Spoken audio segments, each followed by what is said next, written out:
Hello friends, once again welcome back to own YouTube channel learning need. और यहाँ पे आपको पता ही है कि हिंदी साहित्य की क्लास थोड़ी सी ड्रॉप ज़रूर हुई है, लेकिन फिर भी मैंने आपको पिछली क्लास में बताया था कि अल्टरनेटली आपको जो है हिंदी की क्लास मिलेगी। और टाइमिंग हमेशा जब भी आएगी क्लास तो सेम रहेगी, मतलब कि शाम को 7:30 बजे ही रहेगी। अभी पिछली क्लास जो रीतिकाल के कवियों का परिचय आपको मैंने दिया था, अगर वो क्लास आपने अच्छे से देखी है, चीज़ों को अच्छे से रटा हुआ है, याद कर लिया है, तो आज का प्रैक्टिस सेट आपसे बन जाएगा, क्योंकि ज़्यादा मैक्सिमम क्वेश्चन उसी सेट से है, उसी क्लास से हैं। चलिए स्टार्ट करेंगे सेशन बिना टाइम वेस्ट के। सारे क्वेश्चन रीतिकाल के हैं, स्टार्ट करते हैं। ओके, उसके पहले एक छोटी सी रिक्वेस्ट है, प्लीज़ अगर आप इस चैनल पे नए हैं तो प्लीज़ सब्सक्राइब करके सपोर्ट कीजिएगा। एंड अगर वीडियो पसंद आता है तो लाइक और शेयर भी करिएगा। तो आ जाते हैं हमारे आज का जो पहला प्रश्न है, वो है रीतिकाल को अलंकृत काल किसने कहा है। जितनी भी चीज़ें मैंने उस वीडियो में समझाई थी पिछले वाले वीडियो में, उसी से प्रश्न है पूरे। फटाफट से बताइए। मिश्र बंधु ने, विश्वनाथ प्रसाद मिश्र ने, आचार्य रामचंद्र शुक्ल ने, या डॉक्टर राम कुमार वर्मा ने। तो यहाँ पे सही उत्तर होता है आपका ऑप्शन नंबर ए, मिश्र बंधु ने अलंकृत काल नाम दिया है। और फिर उस अलंकृत काल को भी उन्होंने दो पार्ट्स में बांटा हुआ है, ठीक है, पूर्वालंकृत काल और उत्तरालंकृत काल, ठीक है। अगला प्रश्न देखते हैं। शतरंज शतिका कृति के रचनाकार कौन है। भिखारी दास देव, रसनिधि, चिंतामणि। शतरंज शतिका शतरंज के खेल पे आधारित है ये। तो चलिए देखेंगे सही उत्तर क्या होता है। यहाँ पे आपका ऑप्शन नंबर ए सही हो जाता है, भिखारी दास की ये रचना है। अगला प्रश्न। भूषण दो राजाओं के दरबारी कवि थे, इनमें से पहले थे शिवाजी और दूसरे थे कौन। जब मैंने आपको पिछली क्लास में कवियों का परिचय दिया था तो वहाँ पे मैंने आपको आश्रयदाता भी बताए थे कि कौन किसके आश्रयदाता रहे हैं। प्रश्न वहीं से है। महाराणा प्रताप, राणा सांगा, छत्रसाल, संभाजी। तो सही उत्तर होता है यहाँ पे आपका ऑप्शन नंबर सी, छत्रसाल जो है ये आश्रयदाता थे भूषण के। एक थे शिवाजी और एक थे छत्रसाल। ऐसा एक इससे एक स्टोरी भी जुड़ी हुई है। ऐसा माना जाता है कि महाराजा छत्रसाल बुंदेला स्वयं इनकी पालकी में कंधा लगाए थे खुद, इनकी मतलब किसकी, भूषण की, ठीक है। चलिए देखेंगे नेक्स्ट क्वेश्चन। रीतिकाल को कलाकाल किसने कहा। आचार्य विश्वनाथ प्रसाद मिश्र, डॉक्टर रमाशंकर शुक्ल रसाल, मिश्र बंधु, या फिर आचार्य रामचंद्र।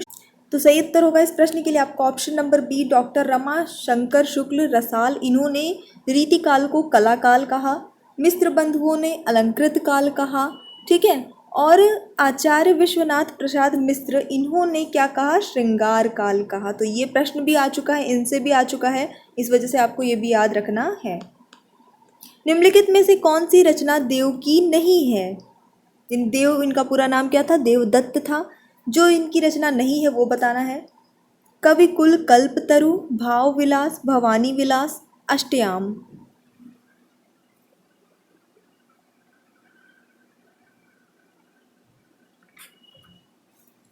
तो यहाँ पे देव की जो है कुछ प्रसिद्ध रचनाएं मैंने आपको बता रखी थी ऑलरेडी।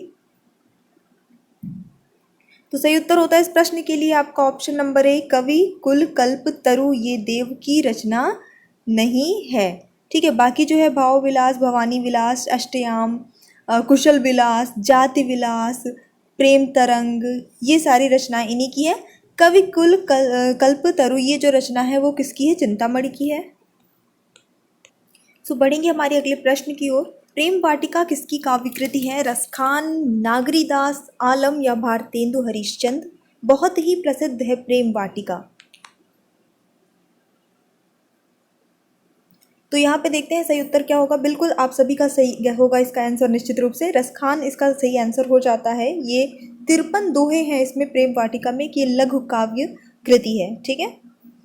इसमें किया क्या गया, इसमें बेसिकली राधा कृष्ण को मालिन और माली मानकर प्रेमोद्योग का जो पूरा वर्णन होता है वो सब कुछ किया गया है। एक प्रश्न या और रसखान जी से कभी कभी पूछ लेता है कि रसखान जी का मूल नाम या असली नाम जो है वो क्या था। तो सैयद इब्राहिम, रसखान का सही नाम सैयद इब्राहिम था, ठीक है। प्रश्न कभी कभी बन जाता है। कवि कुल कल्पतरु के रचनाकार हैं कौन। अभी थोड़ी देर पहले मैंने आपको बताया था एक प्रश्न में। देव, केशवदास, चिंतामणि, भिखारी दास। और बिल्कुल उत्तर आपका क्या होगा, ऑप्शन नंबर सी सही हो जाएगा, चिंतामणि है। अभी कुछ देर पहले हम लोगों ने डिस्कस भी किया था इस प्रश्न को। देखेंगे अगले प्रश्न को। निम्नलिखित में से कौन सी रचना चिंतामणि की है?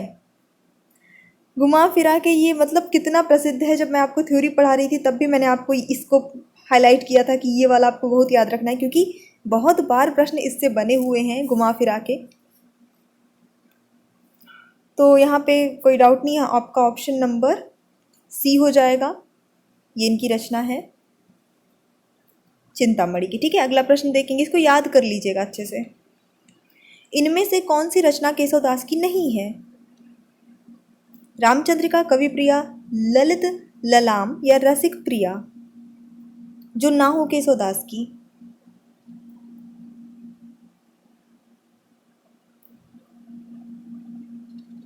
फटाफट से गेस करिए।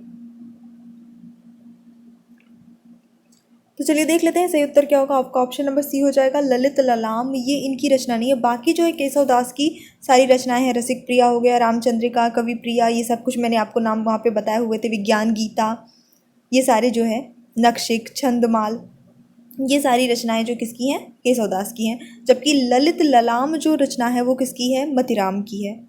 ठीक है, किसकी है? मतीराम की। याद कर लीजिए, ललित ललाम, मतीराम। निम्नलिखित में से कौन आचार्य कवि नहीं है? केशवदास, भिखारी दास, चिंतामणि, ब्रजवासी दास। तो आचार्य कवियों के बारे में मैंने आपको ऑलरेडी उनके नाम बताए हुए थे। जिसका बारे में नहीं बताया था वही गेस कर लीजिए, सही आंसर हो जाएगा।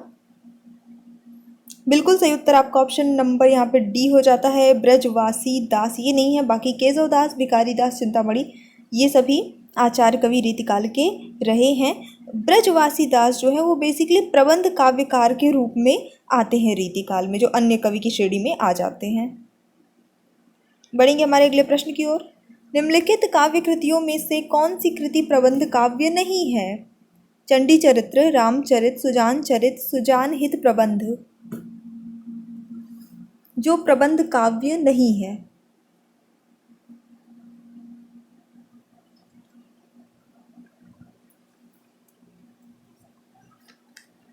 चलिए देख लेते हैं सही उत्तर क्या होगा। आपका ऑप्शन नंबर डी हो जाता है, सुजान हित प्रबंध। बाकी के तीन जो है वो तीनों प्रबंध काव्य हैं, जबकि ये जो है ये काव्य ग्रंथ है जिसके रचयिता घनानंद जी हैं। ठीक है, सुजान हित प्रबंध घनानंद की रचना है, ये एक काव्य ग्रंथ है। जबकि बाकी जैसे चंडी चरित किसने लिखा है? गोविंद सिंह ने लिखा है। सुजान चरित बहुत प्रसिद्ध है, ठीक है, सूदन ने लिखा है। रामचरित सूरत मिश्र ने लिखा है। तो ये सभी जो है प्रबंध काव्य है। बढ़ेंगे अगले प्रश्न की ओर। प्रबोध पचासा ग्रंथ के रचयिता कौन हैं? रामानंद, कबीर, मतीराम, पद्माकर। प्रबोध पचासा, और सही उत्तर होगा यहाँ पे आपका ऑप्शन नंबर डी, पद्माकर ने इसकी रचना की है। पद्माकर कौन थे? तो ये भी रीतिकाल के अंतिम प्रसिद्ध कवि माने जाते हैं, और इनके काव्य में बेसिकली श्रृंगार रस, भक्ति और वीर रस तीनों ही जो है हमें देखने को मिल जाता है। इनकी कुछ प्रसिद्ध रचनाएं हैं जो पूछी जा सकती हैं। तो एक तो यहाँ पे है जो बहुत ही प्रसिद्ध है। इसके अलावा इनका जगत विनोद काफ़ी जो है प्रसिद्ध है। पद्माभरण इनका प्रसिद्ध है जो काफ़ी ज़्यादा पूछा जाता है। कलिपच्चीसी एक है। ठीक है, रीतिकालीन साहित्य पर किस काव्य शास्त्रीय परंपरा का गहरा असर है? हिंदी, संस्कृत, मराठी, ब्रज। बहुत अच्छा प्रश्न है आज के लिए, ये मेरा फेवरेट क्वेश्चन। फटाफट से गेस करिए।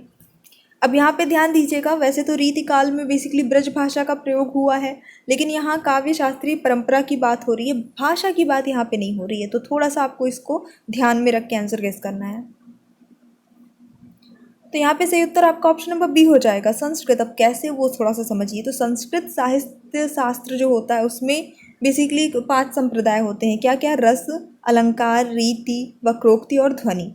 अब इसमें से रीतिकाल में आपको देखिए अलंकार, रस और ध्वनि का लक्षण, ये सारी चीज़ों को उदाहरण आपको देखने को मिल जाते हैं। अलंकार, रस और ध्वनि, इन तीनों चीज़ों को देखने को मिल जाता है। हालांकि ये फिर ब्रज भाषा में यूज़ हुआ है, लेकिन लक्षण जो है, परंपराएं हैं जो वो यही है, संस्कृत परंपरा ही है। अब इसमें संस्कृत काव्य शास्त्र की परंपरा, यानी यही सारी जो है आपके रस अलंकार ध्वनि एटसेट्रा, ये सबको हिंदी में कौन लेकर आया? तो आचार्य केशव दास जी लेकर आए हैं। ठीक है, तो इनका जो श्रेय जाता है वो आचार्य केशव दास जी को जाता है। सुजान शब्द का प्रयोग किस कवि की कविता में सर्वाधिक हुआ है? बिहारी भूषण, घनानंद, ठाकुर। सबसे ज़्यादा। चलिए देख लेते हैं यहाँ पे जो सही उत्तर हो जाता है कि सुजान शब्द का प्रयोग सबसे ज़्यादा घनानंद के, अभी हम लोगों ने पढ़ा भी था थोड़ी देर पहले इनकी कुछ रचनाओं के नाम। तो सुजान शब्द का सबसे ज़्यादा प्रयोग घनानंद की कविता में होता है। ये रीतिकाल के रीतिमुक्त कवि थे। नेक्स्ट देखेंगे, बिहारी सतसई किस भाषा का काव्य ग्रंथ है? ब्रज भाषा, खड़ी बोली, अवधी, भोजपुरी।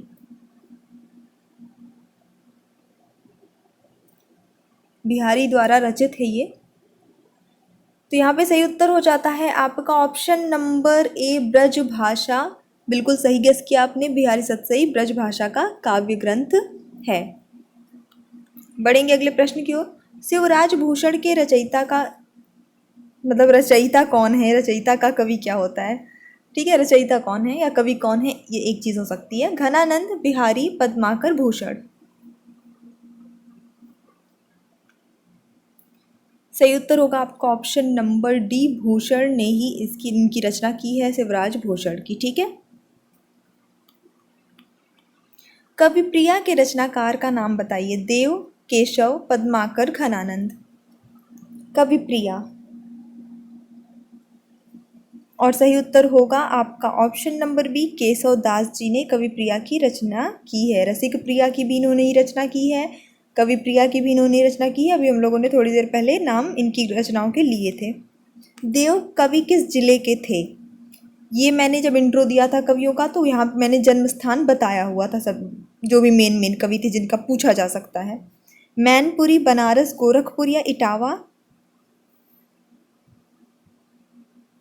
और सही उत्तर होता है आपका ऑप्शन नंबर डी, इटावा, जो कि उत्तर प्रदेश में है। रीतिकाल की विशेषताओं के संदर्भ में निम्नलिखित में से एक विशेषता गलत है, उस विशेषता का चयन कीजिए। यानी गलत वाली विशेषता का चयन करना है। ये हमारी पिछले वाली क्लास जो थी रीतिकाल की, उसमें से है, प्रवृत्तियां जिसमें हमने देखी थी। तो रीतिकाल में अलंकरण की प्रधानता है। रीतिकाल का प्रमुख भाषा जो है इसकी ब्रज भाषा है। रीतिकाल में प्रकृति का आलंबन रूप में वर्णन हुआ है। रीतिकाल में लक्षण ग्रंथों की प्रमुखता है। जो विशेषता नहीं है वही बताना है। तो सही उत्तर होता है यहाँ पे आपका ऑप्शन नंबर सी, रीतिकाल में प्रकृति का आलंबन रूप में वर्णन हुआ है, ये इसकी विशेषता नहीं है। ठीक है, बाकी सारी ही विशेषताएं हैं कि ब्रज भाषा का प्रयोग हुआ, लक्षण ग्रंथों की रचना हुई है, आश्रयदाताओं की प्रशंसा खूब की गई है। ठीक है, अलंकारों की प्रधानता रही है, श्रृंगार रस की प्रधानता रही है। ये सारी हमारी प्रवृत्तियाँ थी रीतिकाल की जब हमने पढ़ी थी थ्योरी। तो वह रस उदाहरण जो रीतिकाल में लिखे गए हैं जितने की संपूर्ण साहित्य में नहीं लिखेंगे। वेरी गुड, अच्छा ही क्वेश्चन है। बताना है कि वो रस, जिस रस में रचनाएं रीतिकाल में इतनी ज़्यादा लिखी गई हैं कि पूरे साहित्य में और किसी काल में उतनी रचनाएं उस रस की नहीं मिलेंगी, आपको उतने उदाहरण नहीं मिलेंगे।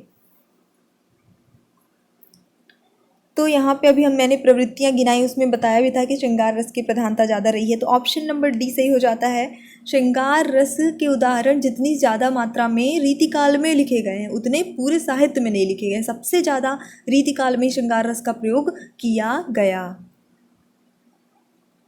बढ़ेंगे अगले प्रश्न की ओर, जो कि नहीं है, मतलब कि हमारे प्रश्न आज के कंप्लीट हो चुके हैं। सो अब आपको क्या करना है, प्लीज़ एक बार लाइक करना है, शेयर करना है, चैनल पे न्यू है तो सब्सक्राइब भी कर दीजिएगा। बाकी हिंदी टीजीटी पीजीटी की एक प्लेलिस्ट बनी है, वहाँ से आप सारी classes theory as well as practice set topic wise प्राप्त कर सकते हैं। So thanks for watching, keep studying and bye bye.